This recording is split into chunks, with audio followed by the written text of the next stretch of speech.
Ladies and gentlemen, this is TVP World. I'm your host, Benjamin Lee, and welcome aboard the Eastern Express. In this episode, we're journeying to the South Caucasus, where Armenia and Azerbaijan are playing a real-life version of Capture the Flag with villages.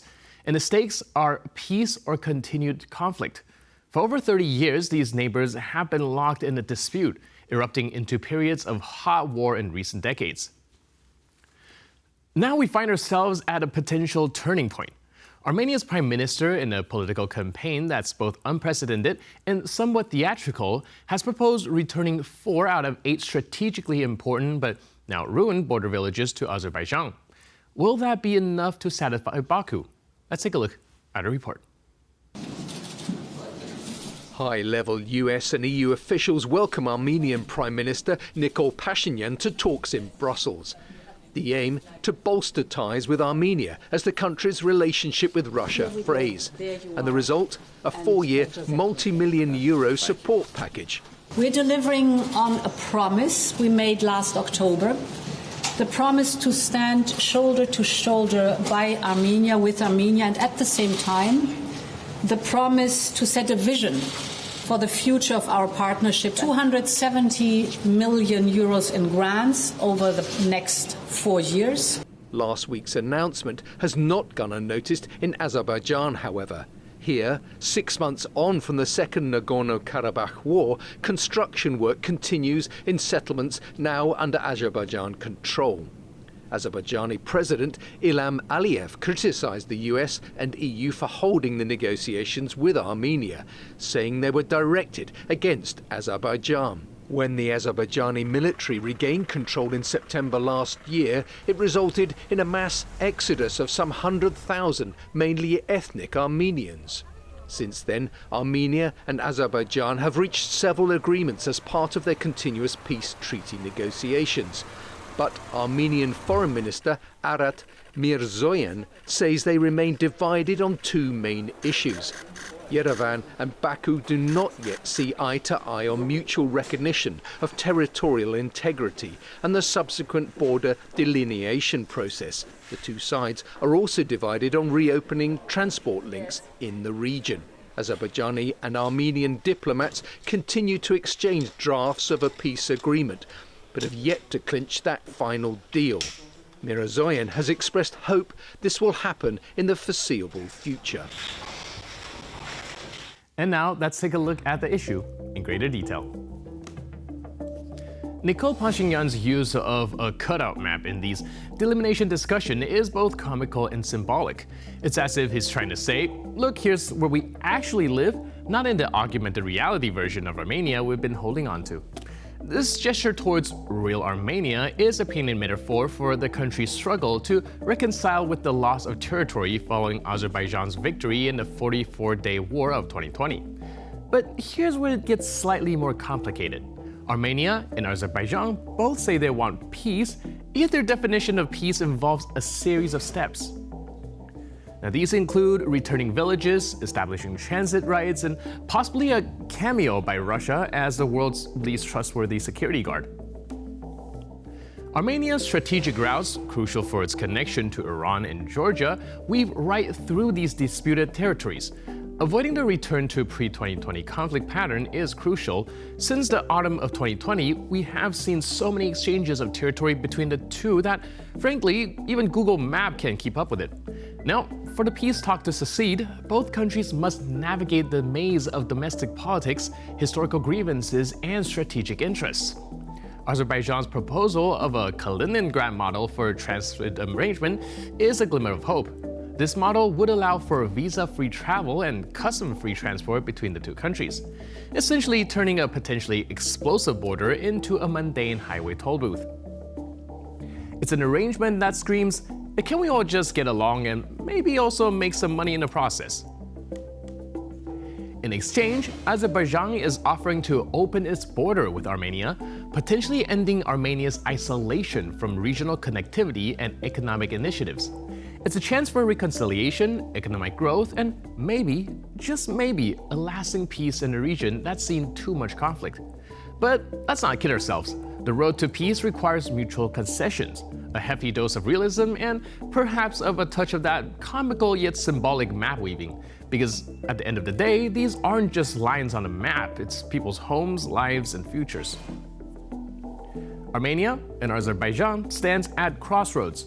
Will they choose the path of peace and prosperity, or will they revert to the patterns that have led to decades of conflict? Only time will tell, but one thing's for sure. In the South Caucasus, even a simple road can lead to complex destinations.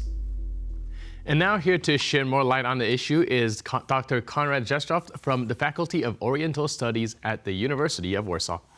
Hello, sir, and welcome to Eastern Express. Hello, thank you for having me.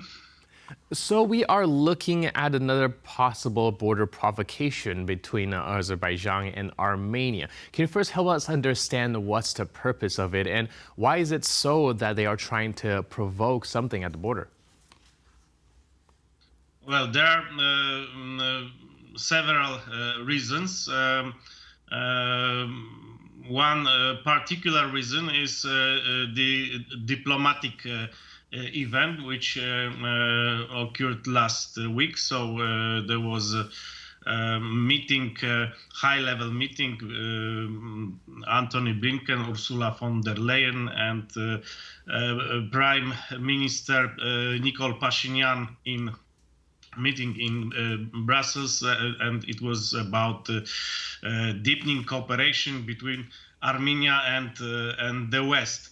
And simply, I would say that Baku is kind of jealous about this deepening ties between Armenia and the European Union, NATO. It would like to have also a better position in relationship with the Western partners. So it's showing its discontent and maybe also even anger by such tensions on the border between the two countries. I mean Armenia and Azerbaijan. So this is one reason, but another reason I think is that generally, as we saw in previous years, Azerbaijan is pushing pressure on Armenia. So both countries claim, both Armenia and Azerbaijan, that they want to have a peace treaty. But of course, the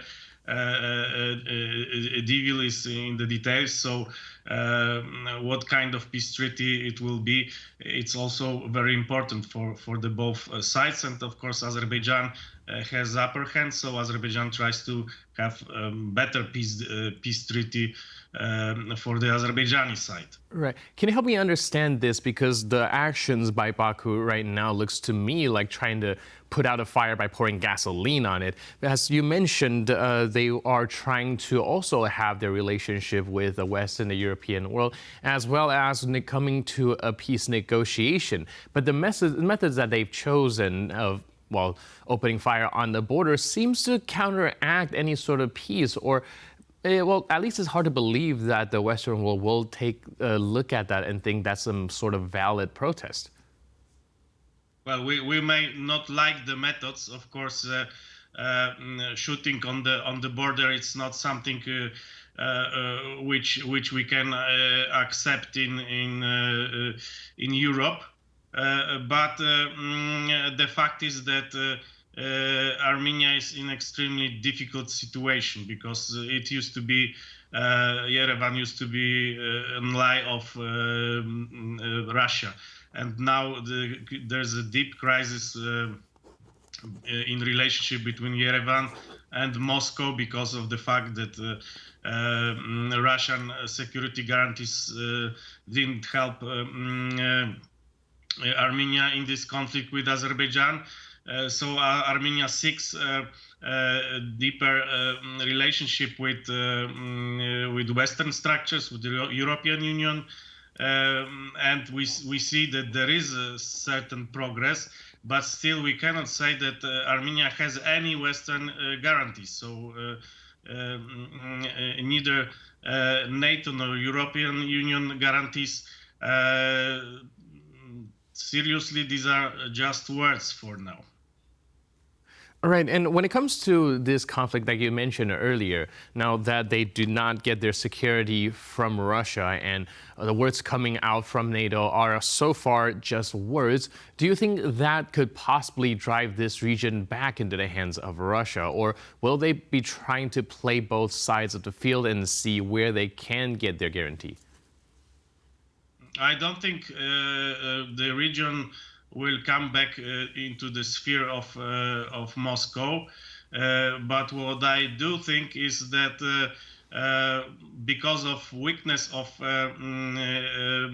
outside actors or players like Russia or the United States, the local players became much more important. So in case of those three South Caucasus countries, of course, the biggest military and economic potential belongs to Azerbaijan. That's why Azerbaijan is dictating the conditions now. Right. So, yeah, speaking of local players in Azerbaijan, I would like to kind of hone in now on the conflict between the two. As we know, historically, they have a very complicated relationship with borders, land being drawn, redrawn, and ethnic tensions, and a very mixed history. Do you think they can eventually come to anything resembling peace with so much roadblocks on the way? Well, yes, I think it's possible, and as I mentioned, both sides claim that they want to have this peace treaty, and they have only disagreement about some important details. So, for example, regarding the border, and that will depend on those details. How soon they will agree the calendar of delimitation of the border, for example, and if they do, I think it's possible to have this peace treaty. And you mentioned earlier that Azerbaijan is strategically in a more powerful position compared to Armenia. Do you think that if any sort of peace treaty is achieved, it would be somehow kind of a pretty strong arm deal, seeing that there's a disproportionate amount of force on both sides? This is also a huge question, whether this peace deal will be something permanent. Yes, because we know from history that a lot of peace treaties soon finished, and we had war again. So of course, I think without any influence of international organizations, international actors in the region, without the Western influence, especially the European Union influence, we cannot expect lasting peace in the South Caucasus. But on the other hand, the European Union and some European Union countries like France should be more careful about its policies also regarding Azerbaijan, because what we see now is this deepening diplomatic rift between France and Azerbaijan. And that also means that Azerbaijan is becoming more close to Russia, which is something not desirable from the point of view of the West.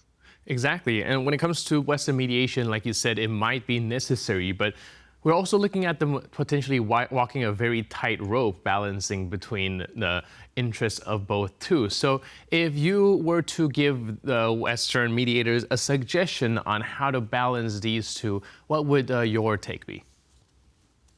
Well, it's very difficult to give such recommendations, because we have Azerbaijan, which is a country important for Europe because of its natural resources, oil and gas, which are important for the Europeans in the time of war in Ukraine and deep conflict with Russia. On the other hand, we have Armenia, which is also important for the European Union, because Armenia became an example of successful democratization in recent years. So it's obvious that we should support these developments. So we need to balance these two facts and to be very careful in choosing diplomatic means regarding both Yerevan and Baku. Right, and you also mentioned that there is some, small but important detail when it comes to the border. And when we take a look at this part of the world, we do see Armenia and Azerbaijan kind of weaving the maps in a way that is very convoluted. Do you think there's any way that could be kind of straightened out? And even if they do, will the population be able to get acclimated to this new way of border that facilitates the peace deal? Yes, I think it's possible, again, because Azerbaijan has upper hand, probably in some areas which are disputed areas. Azerbaijan will push better solution from the point of view of Azerbaijan, and it's possible that some Armenians, for example, we have to resettle from the villages which previously were part of Soviet Azerbaijan, but after 1990s became part of Armenia. So there are such disputed areas, and this is also the source of these recent tensions on the border. All right, thank you so much. Like you said, this is a very hard balance to strike and a lot of information to take in. So thank you so much for shedding light on the issue. Really appreciate it. And thank you again for being with us on the Eastern Express. Thank you. And now we're moving on to the Eastern News Flash, a series of all the latest stories from the East that you don't want to miss. Uzbekistan, once a strong player in the gas production game, is now forced to watch as its monthly earnings from the selling of the resources drop. Moreover, for the first time in its post-Soviet history, the country has become a net importer of gas in 2023. Recently, Tashkent has rapidly reduced its exports of gas to China, with the combined sales from January and February of 2024 bringing in just short of $27 million. While the February figure is higher year over year, the overall profits Uzbekistan is generating from gas exports has dwindled over the years. Just last fall, Uzbek officials signed a 2-year deal with Moscow. Since that agreement, Tashkent has been importing upwards of 9 million cubic meters of Russian gas per day, leaving the import-export deficit to reach about $165 million in 2023. Azerbaijan is keen to keep its borders closed for individual travelers for the time being. Just recently, the country's prime minister signed an order to prolong the special quarantine regime, which has been in place since the COVID-19 pandemic. Baku says the reason for the renewal of the ban is the threat of terrorist attacks, meaning Azerbaijan's borders will remain closed to Russia, Georgia, Iran and Turkey. However, many in Azerbaijan believe the reason for the prolonged restrictions is that the existing rules give a boost to Azerbaijan Airlines and the local tourism industry, both of which are dominated by individuals with ties to the ruling elite. The country's borders with Armenia will also not see any changes, as it has been closed for the last 30 years due to disputes over the Nagorno-Karabakh region. While individuals will not be allowed to pass, freight traffic will not be turned away. A Swiss air quality measurer, IQ Air, has recently published its annual World Air Quality Report. The findings show that Central Asia is a close runner-up to the title of worst regional air quality in the world. Bangladesh, Pakistan and India were ranked 1, 2 and 3 respectively in the latest edition of the report. Tajikistan, meanwhile, trails closely behind in 4th place on the list. Kyrgyzstan ranked 18th, Uzbekistan 23rd and Kazakhstan 40th out of the 134 countries and territories measured. Central Asia's eastern neighbor, China, meanwhile ranked 19th. The capital city with the worst air quality was Dushanbe, the capital of Tajikistan. According to the WHO, air pollution is responsible for an estimated 7 million premature deaths per year. The worsening of air quality worldwide is often attributed to gas-powered cars, heavy industry, power generation, agriculture, construction, and coal and wood burning. Mongolian officials residing in Ulaanbaatar are engaged in talks with their British counterparts to promote trade. The two countries are planning to open an air bridge to increase Mongolia's export of rare earth elements. While these elements come in a variety of shapes and sizes, the UK is especially interested in copper and uranium ores. They are used in modern defense manufacturing as well as in healthcare, IT, and green industries, and Mongolia sits on significant deposits ready for use. This new potential deal is a part of Ulaanbaatar's plan to distance itself from Beijing and Moscow and develop partnerships in the West. In 2023, the Mongolian Prime Minister signed an open-air deal with the US for the exact same reason. Mongolia finding new trade partners also threatens China and Russia's near monopoly on rare earths. That said, for this idea to become reality, London will have to negotiate with Moscow or Beijing to allow these goods to pass through their airspace unless shipping can be exclusively handled by Mongolian air carriers. And that's all in this episode of Eastern Express, but for more news, update, and commentary, please stay tuned to TVP World.